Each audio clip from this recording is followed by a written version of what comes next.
Hi, I'm Laura. Hey, I'm Stefan, and you're listening to Attributed, a podcast library by Dreamdata. The purpose of it is to store and share all the knowledge that we have gathered across Dreamdata employees through our LinkedIn Lives, podcasts, and webinars. The typical topics you'll find here can be stuff like marketing, Sales, B2B ads, operations, social selling maybe. Hello, everyone. With me today, we have a very esteemed guest, a man I've been stalking on social media for a couple of years now. Bill, maybe for those who don't know you and haven't been following you around social media for a couple of years, could you just kind of do the quick intro to yourself and what you do and have done in the past? Sure, yeah. So first off, thanks for everybody for joining. I know this is very early or very late, depending on which part of the globe you're in. So either way, always appreciate people, taking a little bit of their day out to listen. My background, so I did about 10 years in B2C, did my own startup right out of college. We exited that, worked with a couple of very large media companies, had a couple exits there, and then went over to the B2B side. So came in with Salesforce, was their SVP of marketing. Went over to Zendesk as their CMO, took them through an IPO, and then also with Slack as their CMO/CRO, and then an eventual IPO as well. And now I do advisory/board work, and I'm really passionate about business. I've always been a business nerd. 6th grade, I was reading Wall Street Journal and, Fortune and Forbes and Business Week, and I just love this stuff. So I was excited to chat today. That's super. Yeah. And I think when you hear those names, Bill, it's like, how did he managed to get into these? You seemed also to get into those companies just at the right time as well, while they were still growing extremely fast. And what do you think that you've maybe that's different direction, but how did you decide employers while going through your career? So a couple things. I think one of the best pieces of advice I ever got was, don't worry if you're employed or not, worry if you're employable. So always be building up your skills. I think especially within marketing, especially online marketing, there's always new techniques and skill sets, technology that you can leverage, and you really need to invest in that, stay on top of that. And then for myself, I have a really simple thesis. I look for pain. Where there's more pain, there's more opportunity. For Slack, I just thought, I've never met a single person that loved email and was like, oh my God, email works amazing. And it's so good for group collaboration. Lots of pain there. Zendesk, customer service, tons of pain. So I think there's always if you look for where there's basic pain, whether you're starting something up yourself or whether you're looking to join a company, I think that's super helpful. And then, I always tried to apply a little bit more of a modern go-to-market. I think a lot of companies, especially in the B2B space, I don't know what it is. It's very conservative, very let's just use the playbook we've been using for the last 30 years. Let's send out a press release. Let's do events. Let's do top-down selling. And again, nothing wrong with any of those in a channel, but there are just more modern ways to go to market now. And so I think, you kind of have to think about those, because no matter what space we're in, even Slack, there's 5 or 10 other companies that are doing it. These are always very crowded spaces. By definition, if you have success, a VC is going to see that and fund 4 other companies. So you have to really think about not only just, obsess on the product side, but obsess on the go-to-market side. Just think it's a really important point for those marketers out there. Whenever you shift job, you make quite a big investment, because it's your life and the time you have available. And if you pick a bad horse, you can be the best of marketer, but if the product is not really good and not really solving any real pain, as you're saying, then it's really hard to become super successful, because the macro of the product not really solving a pain is going to be against you all the way through. Yeah, I think it's important too to really think about what is your personal philosophy with marketing or go to market, right? There's a lot of different tactics you can use, from high velocity PLG to top down ABM to very customer centric to very sales centric to very present. Just make sure that you align with the company that you're going into, right? I had a lot of conversations with Slack, the board members, Stuart, just to make sure that, hey, we had they were open-minded as to building a more modern go-to-market engine and what that looked like from a customer-centric standpoint. So, I think all those things matter, right? And the metrics matter. I know we're going to be talking about that, but hey, does the board believe in the same metrics you do, right? That's important, right? These things are all really important. Absolutely. And then I before today, I wrote a small request for you to kind of think about a marketing anecdote from each of those 3 very well-known companies that kind of maybe it was a tactic, something very tangible that kind of represented an inflection point at each of these companies. I don't know, did you give some thoughts to that, Bill? I love a good tactic myself, so I would love to hear, like, what was it at Slack that really worked, or Yeah. one thing that really worked? Sure. Happy to go through that. So I'd say maybe we'll do Salesforce and Slack. So Salesforce was one of the first companies I'd been part of where we had a V2 mom, and that was basically just like, hey, what's our top priorities that we're going to focus on this year?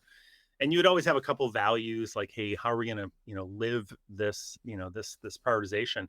And one of them was always like, hey, customer success. Like, we have to make sure our customers are successful. And I thought that was a different orientation than a lot of companies I had been around, where Mark was always harping on, customer centricity, customers first. And I thought like that really rallied it, right? Like, I started thinking about the brand not as your visual identity or your slogan, but the brand was the sum of all these little touch points that a customer interacted with you. And those are interactions on the sales team, the marketing team, the website, the support team, all these different interactions, right? But that definitely was a big ethos for me. I think when we went to Zendesk, oh yeah, go ahead there. Oh yeah, I was just I was nodding, and I feel definitely when you're dealing with these more complex software suites, it's like the customer success team really doing everything they can to like treat customers well and onboard them, and roll out the activation of the product is just absolutely crucial. Absolutely, absolutely. And I would even argue, I think, and that's interesting because when I say customer success, I really meant like, individual customer having success with your company, right? And I do think the customer success team is a big part of that, but I would argue like, hey, that's everyone's responsibility, and everybody has that. Yeah. I think at Zendesk, one of the, ethos we had there was beautifully simple. And that was something, Mikkel had come from, I think he actually did like implementations for large support teams at these big companies before Zendesk. And he would go in and they literally would have like a 900-page manual on how to use this like old software and have to train these teams.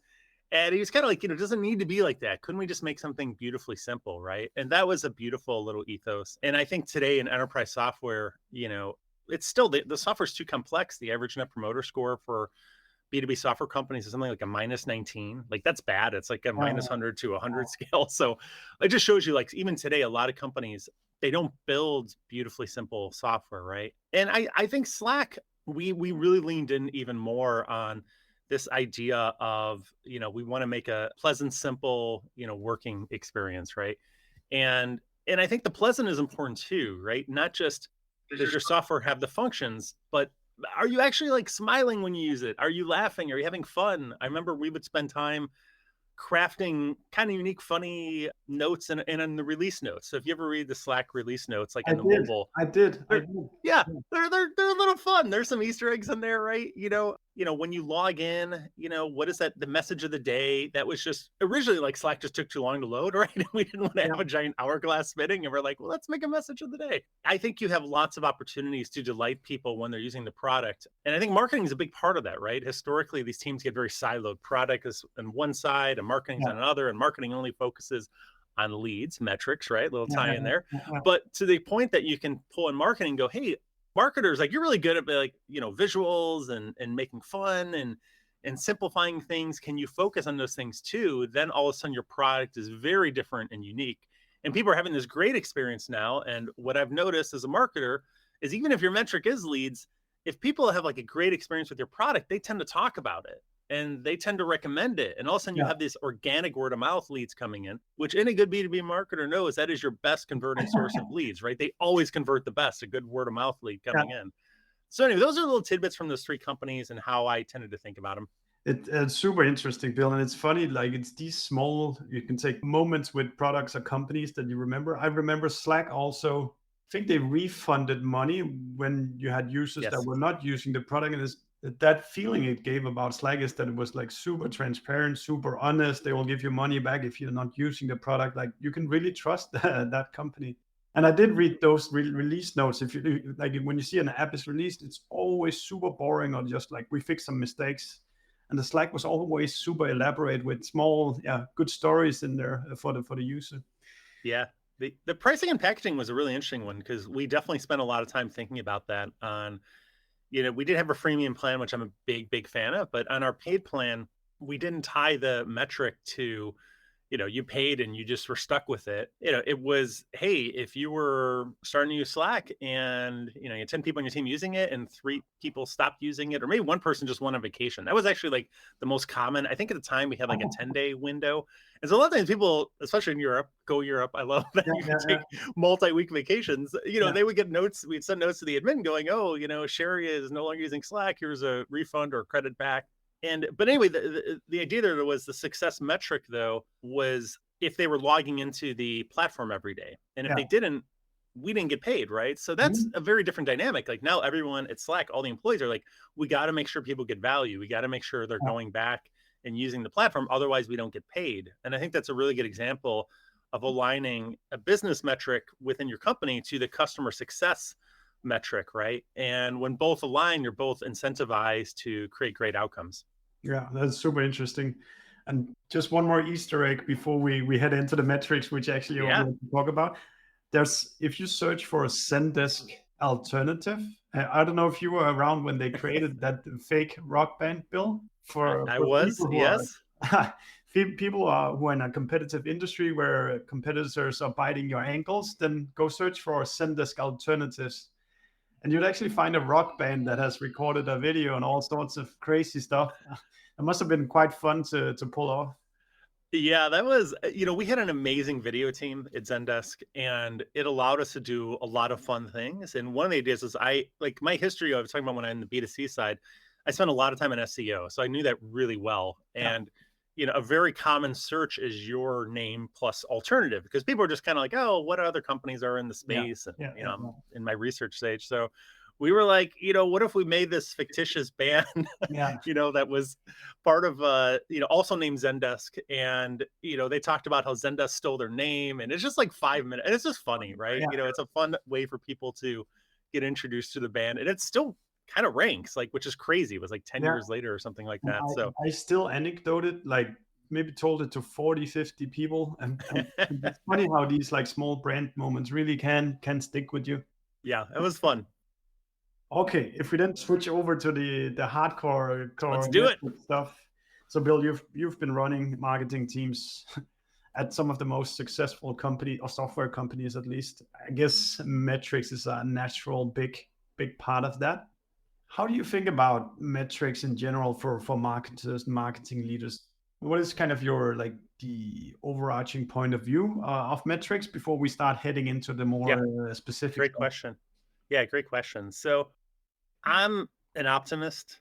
My dad once told me the story where he's like, hey, if you have your wallet and you drop it on the sidewalk, 90% of the people will give it back with the money. 7% of people will give it back, but maybe, take the money out, and 3% of people will just take it. Yeah. But the basic point is 90% of the people, the vast, vast, vast majority of people are good and want to do the right thing. And I always kind of thought it's the same in our work and our careers. Hey, most people are just good. They want to do their job well. They want to feed their families. They want to, make money so they can get a house or whatever it is. Right. And the metrics we choose as a company, both at a company level, at a team level, at an individual level, are huge incentivizers for those people and will really dramatically alter what they focus on a day-to-day level, right? And it's not that, sometimes it's maybe you had a bad experience with a salesperson, right? At one point, I think we all have a good experience. So people have all had a bad experience. Well, a lot of times, what was their metric that they literally got their paycheck from, right? Did they just choose something maybe it was that first sale and that was it? They get 100% credit if they got the sale. They have no other metrics at all. Well, of course, you're kind of incentivizing a behavior, think traditional car salesman. They don't care if you come back. They know that you wouldn't be back for another 5 or 10 years. So they just would do anything they can to get that one sale there, that one time. But that was the metric that drove a lot of that behavior. So I think my overarching philosophy is just, you have to be really, really careful about thinking about the metrics you use. What behavior is that incentivizing? And then maybe B, you even have to think about hey, is this a team-based metric? Is this a individual metric? What are you incentivizing there? Are you incentivizing silos, or are you incentivizing collaboration across different teams that might normally work together? So that's how I try to frame it in my head. And kind of have you had like one metric for the marketing team where everybody had to support that metric, or have you been going out handing out different metrics to different people, or how have you typically orchestrated that part? So I think you have to look at it, right? Like in an individual level, at a marketing team level, and then even at a company level, right? And Mm. so for marketing, if you want to get into it, like there are kind of a couple different broad categories that I look into. And even before I go there, let me take a step back. Like I get that for those listening, watching Yeah. LinkedIn Live, 95% of B2B companies, like marketing's metric is leads. And I actually think that's kind of sad in a way. Like I say sad because I think marketing is much more than that. Mm. Marketing can have a really impactful cause and effect on just your overall company's growth, your revenue.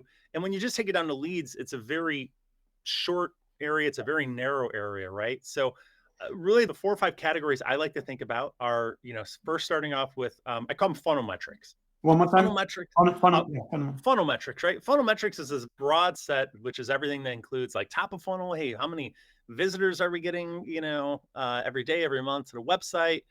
How many leads, how many MQLs, how many, SQLs, SALs, pipeline, ARR, for instance. It's just all these kind of financial metrics, right? And you have to think really strategically, like, where do you put that, right? Is that at the beginning of the funnel? Is it at the end of the funnel? A lot of times marketers will go for leads. I would argue, even if you're going to go leads, you should have a marketing qualified lead. There's a lot of weird things marketers do when they just have to get someone to fill out a form and they get their bonus, right? You think when you go to a site that where everything is gated, you can almost guarantee like that site like had leads as a metric and that was it. But the funnel metrics, I'd argue when you go further down the funnel, you become more of a partner with sales versus more of an adversary with sales, right? Mm.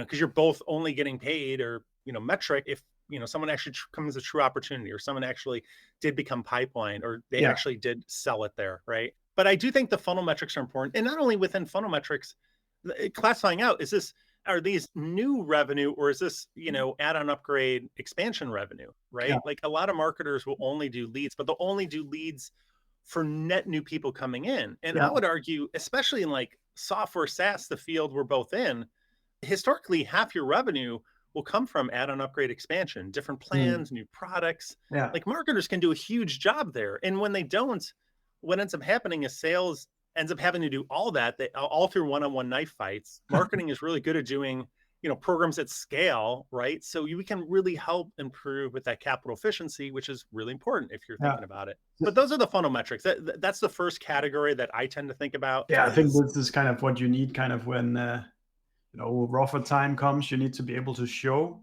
look, this is the input we're giving to the overall revenue of or like the new business sales. We touch X amount of leads, and like hence, if you fire us or cut our budget with 50%, we will. People will be in trouble. I can imagine like the challenges of coming. So now we're moving over to 3 other buckets of metrics. And how do you, like, you've probably been in this situation before where you need to steer the board, you need to steer the CEO, the CFO to respect that there's actually other metrics that we can measure than leads here. How have you typically approached that conversation, that there's more to life than just the amount of leads that we get through? Yeah, I've found personally for, the marketing folks listening or marketing leaders is that a huge part of your job, I would argue 25, 30, 35% needs to be spent on communication and education of the company on what the heck marketing does, what the heck marketing is, right? What's your role? What's your impact? Like even that example of, hey, I think marketing can make an impact on creating more revenue from our existing customers. A lot of people just don't know, oh, wow, you could do that. Like I've never been a part of a company where marketing helps with that, right? Yeah. Or we'll talk about this later with experience metrics, but hey, well, marketing can help improve our net promoter score. Oh, that's interesting, right? Like I always thought that was just customer success or the support team that did that. And even probably my next category, brand, which I'll talk about is, hey, what is brand? A lot of people think like, oh, brand, like it's just this amorphous marketing. You're just going to go waste money. You're going to waste, like, you want $5 million to just, flush it down the toilet.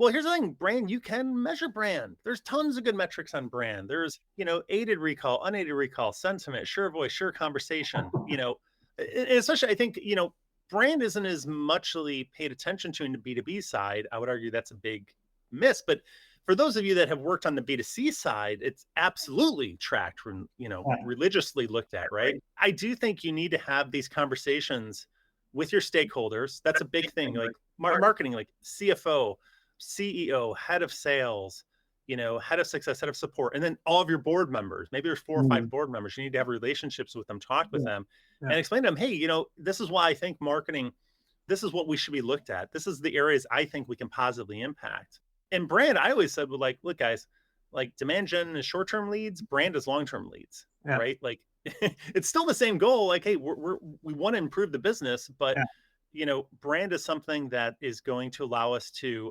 differentiate. It's going to allow us to, make people smile. They're going to buy more. They're going to recommend more. But hey, we're going to track it. We're going to track it through one of those 5 metrics I mentioned, and there's different ways you can track it. Like at Slack, we did a really simple email survey that just asked people, hey, when you think of team communication software, which companies come to your head? That's unaided, or you can give them the answers, Slack, HipChat, that's aided, right? And then you just track it. You run it every month, every quarter, and you have a metric behind it. But it's interesting. You say like up to like 20% of how much did you say you should spend on just coordinating with the rest of the org? Now, why you're 30%.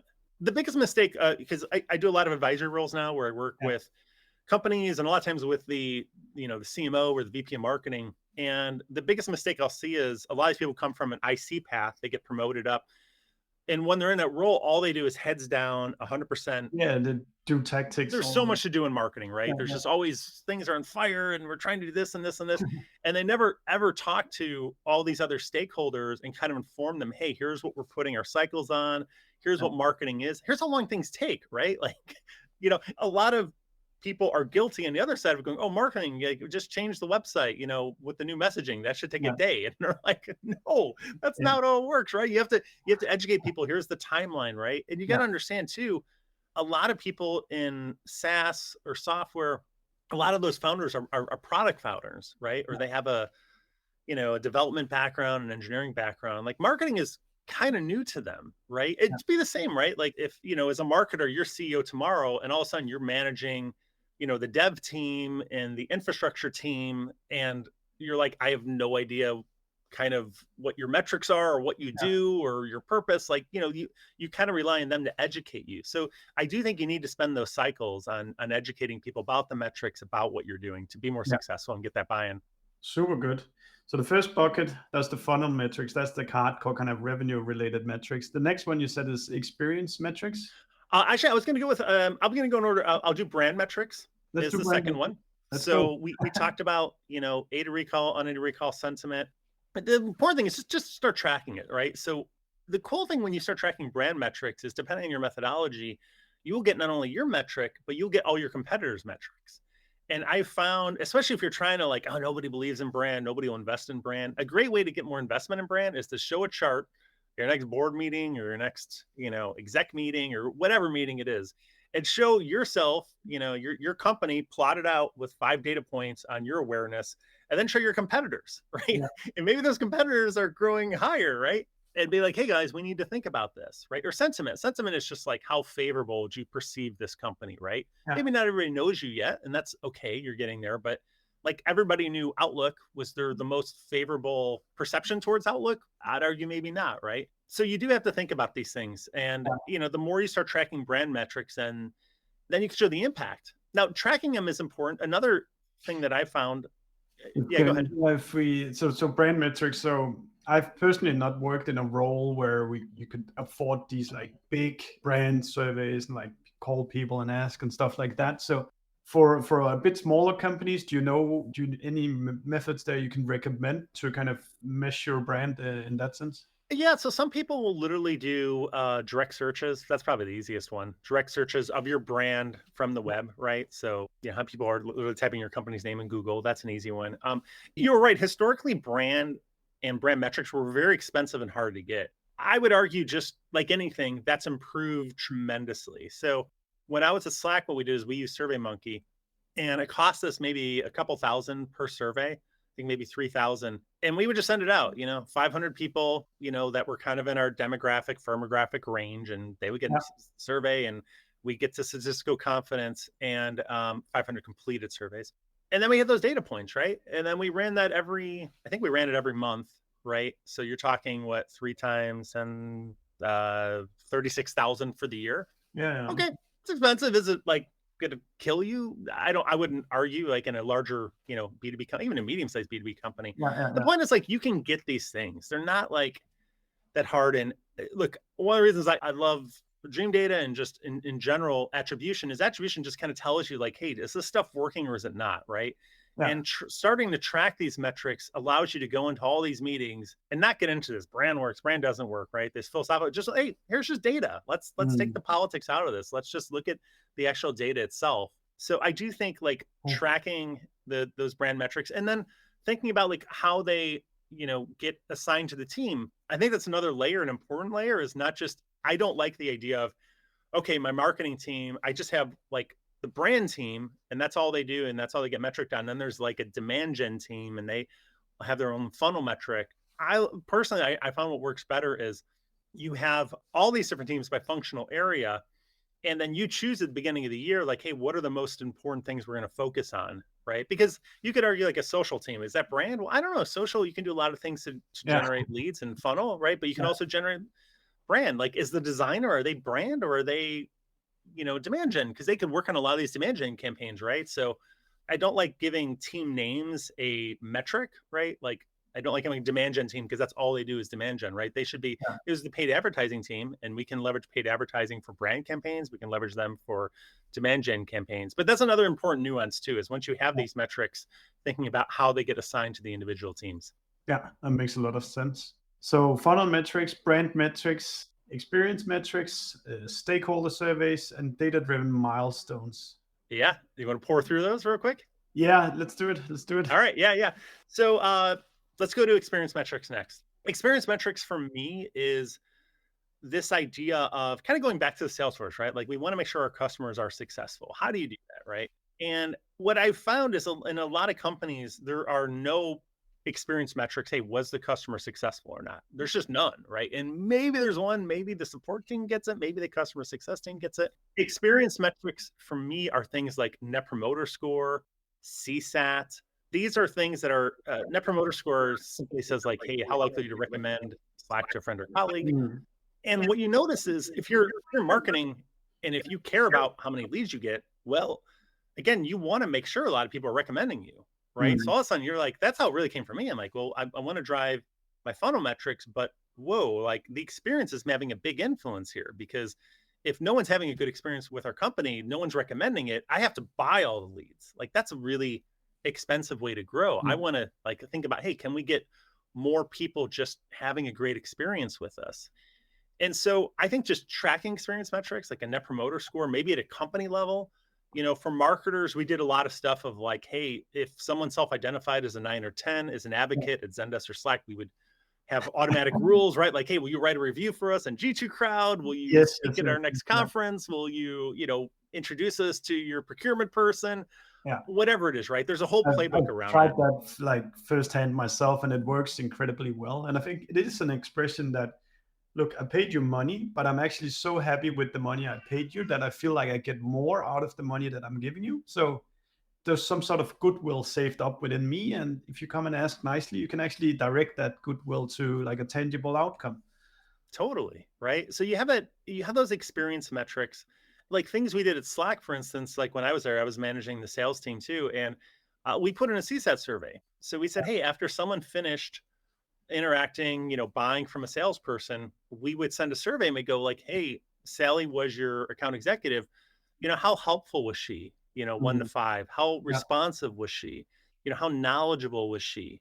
How courteous was she? Whatever lenses you want to think about, like, how do we make sure we're incentivizing a good experience, not just a used car sales person? Did I get the sale type experience, right?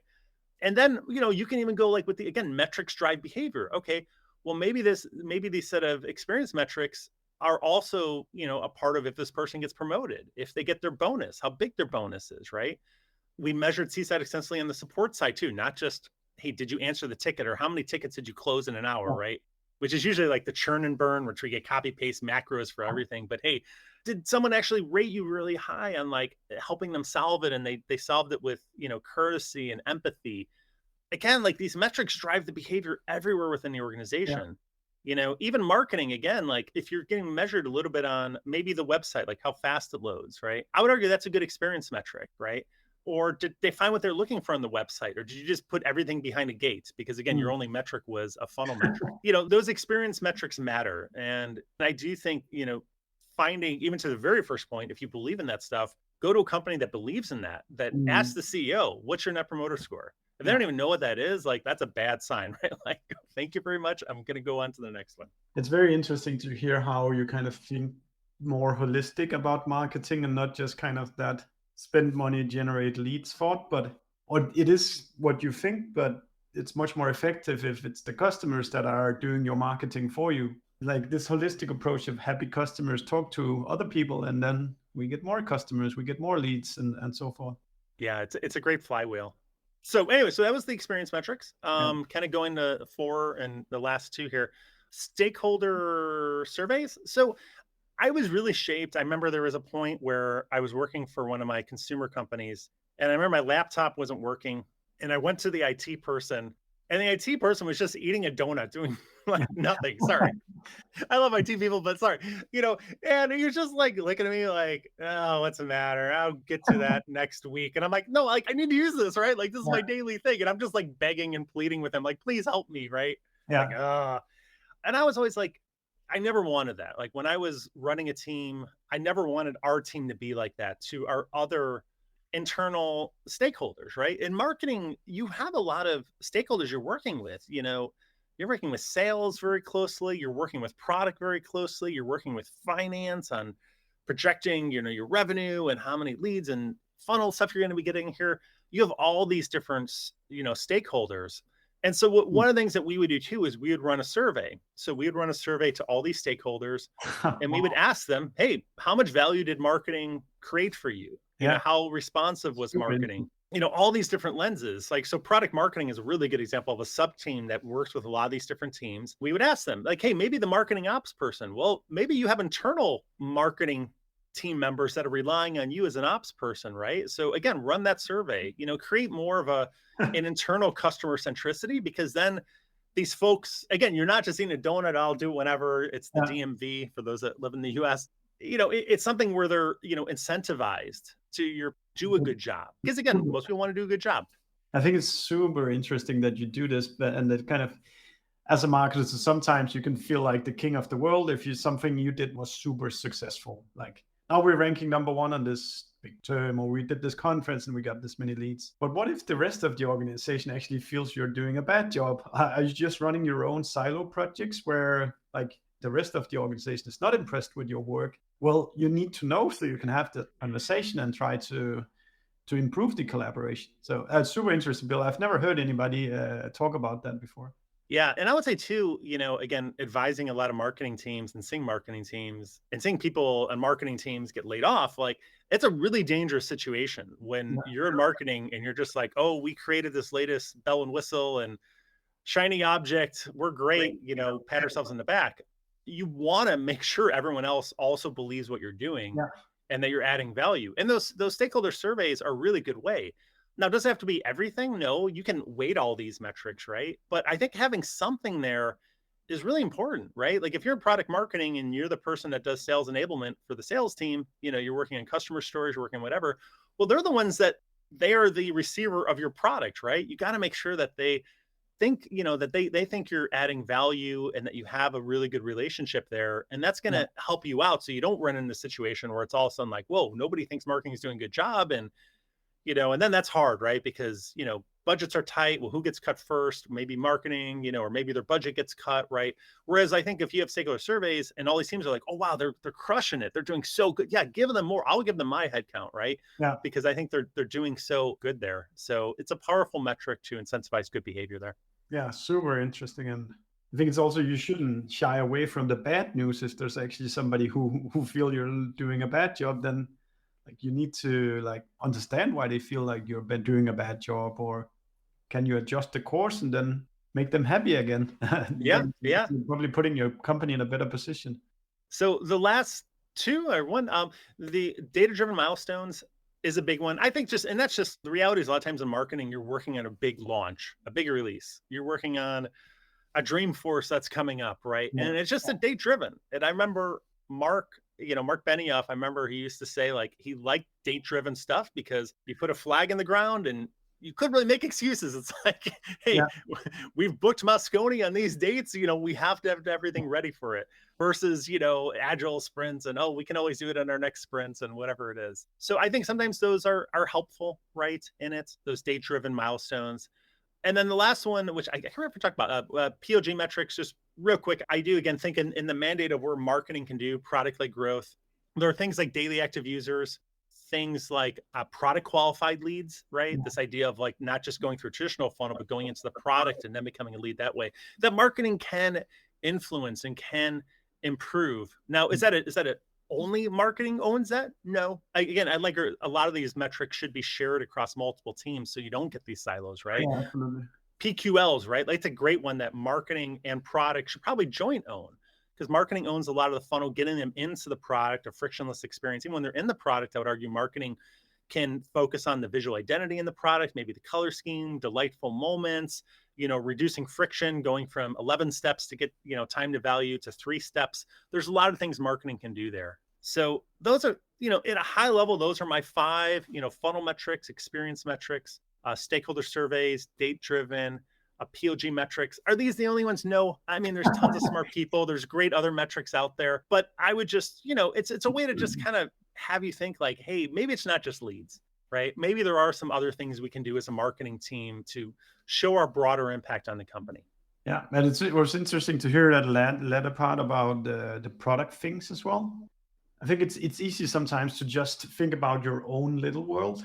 Like I'll just do the projects that I've set off to do. But again, you think very holistic about the experience, that like if something's in the product and a customer can look at it, it's actually something that marketing should care about as well. If it's it's the wrong color or think about how many times we've all gone to a website, right?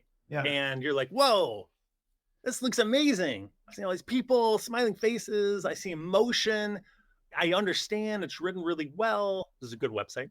And, and then you go in like, okay, free trial, I'm going in the product. And all of a sudden it's totally different. It's this bland, sterile, confusing piece of software that's hard to use.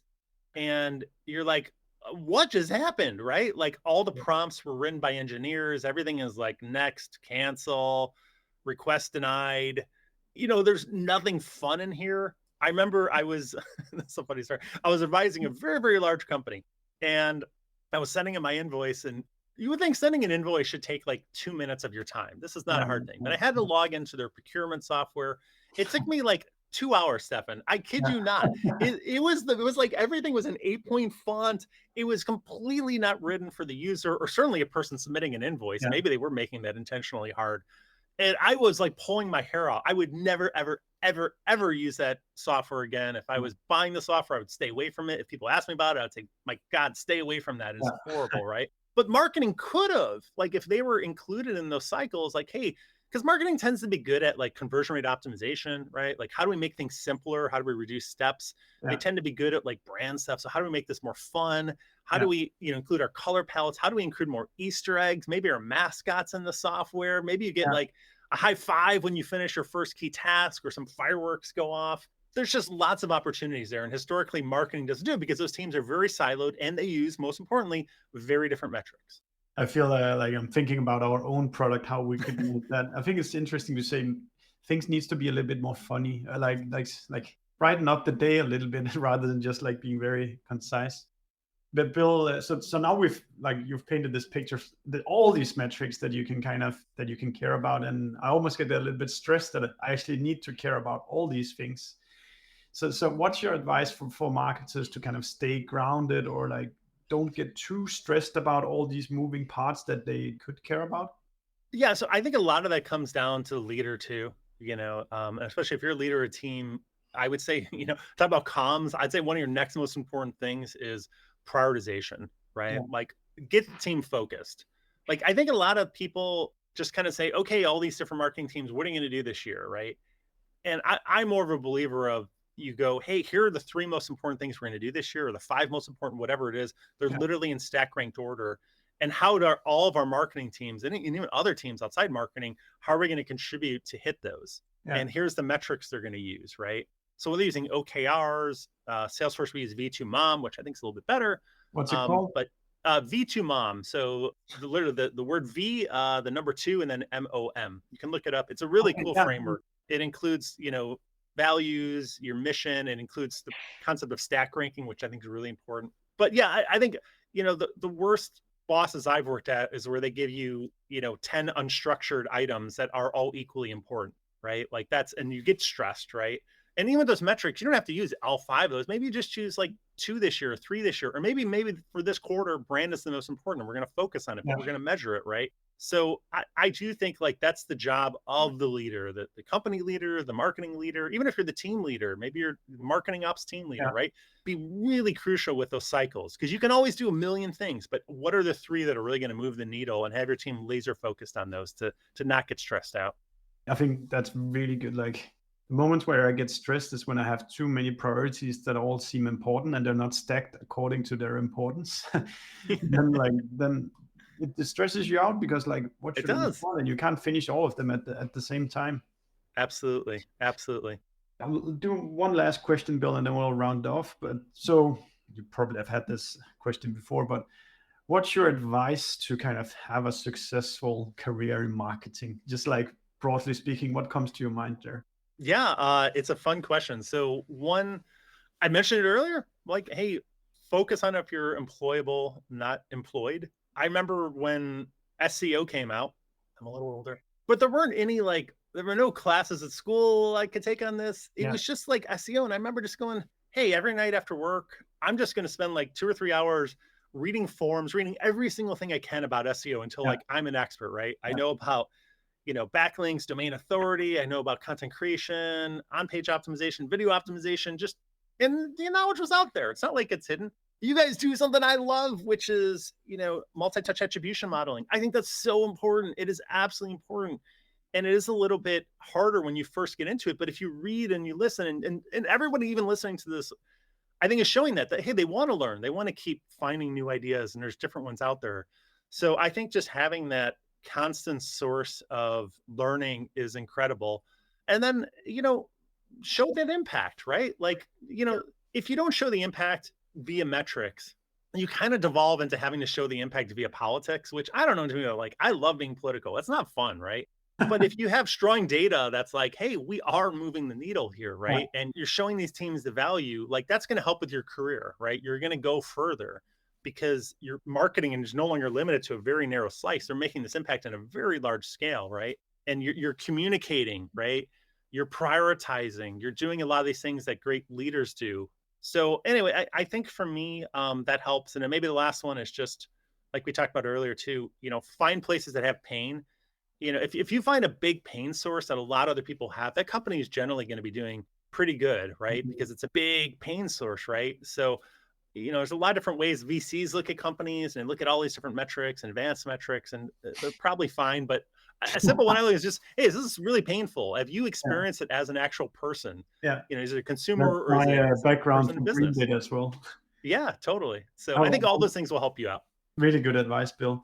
And so last component. So if people want to follow you or get in contact with you, maybe want your advice, what is kind of the best route for them to take? Yeah, I just kicked off a new social handle. So it's SAS CMO Pro.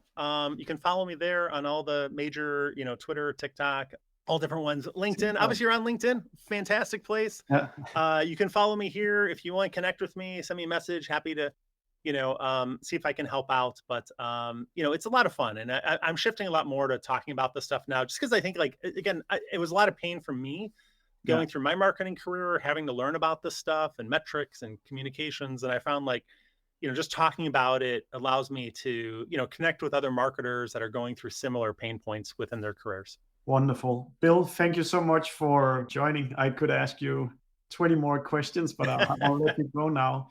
Thank you so much, Bill. We really appreciate it. And to you who are listening as well, thank you, Bill. Thanks, guys.